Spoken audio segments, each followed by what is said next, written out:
Hey guys, Helen Hartsmith here from the Heart of the Witch's Path YouTube channel, here with a video response for the 2017 YouTube Pagan Challenge.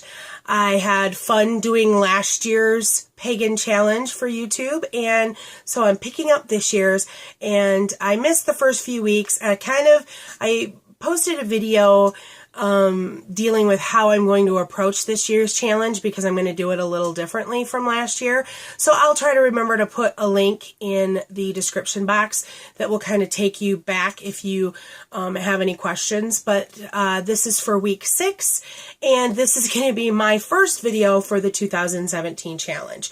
So this week's question is, what kind of divination techniques do you prefer? Do you record your divination results in your grimoire? I have worked with a few divination techniques, and I guess the one that I fall back on is what I learned first, and that would be the tarot.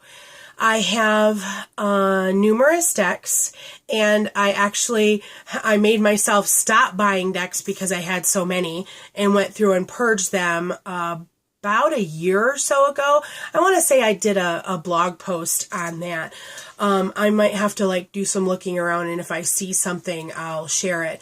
And I know that I've done a blog post about my top 5 favorite decks. And so tarot is something that I connected with back in college. That's when I got my first tarot deck. And it's something that I come back to quite easily. Now, I do like to challenge myself, and part of my studying with the Keepers of the Hearth is that you pick a new divination every year to play around with and learn. And I don't necessarily do one a year because, for me at least, I need a little bit more time to get into a divination system. So I take a little bit longer. As a matter of fact, I'm still working on the runes, and I think I picked them up 2 years ago. But I mean, it's about, you want to understand and have a relationship with the divination system that you're using. So if it takes you a little bit longer, then at least you know that you know it well. That's how I kind of look at it.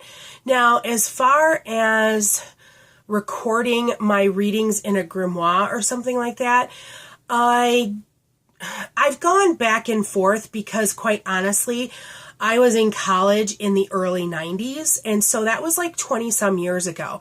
So I've gone through phases where I had books where I would write down everybody's reading and stuff like that.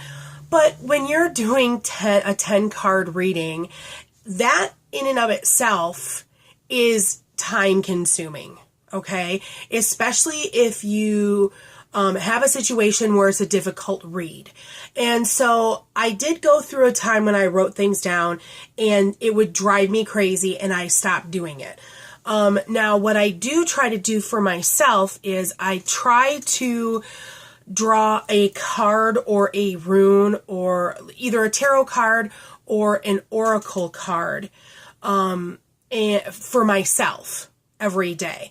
And what I will do with that is I will put that in my journal.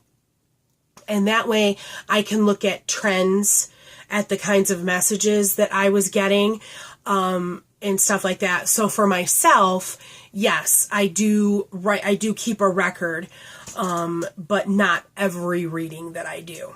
So there we go. There is my answer for the week 6 response.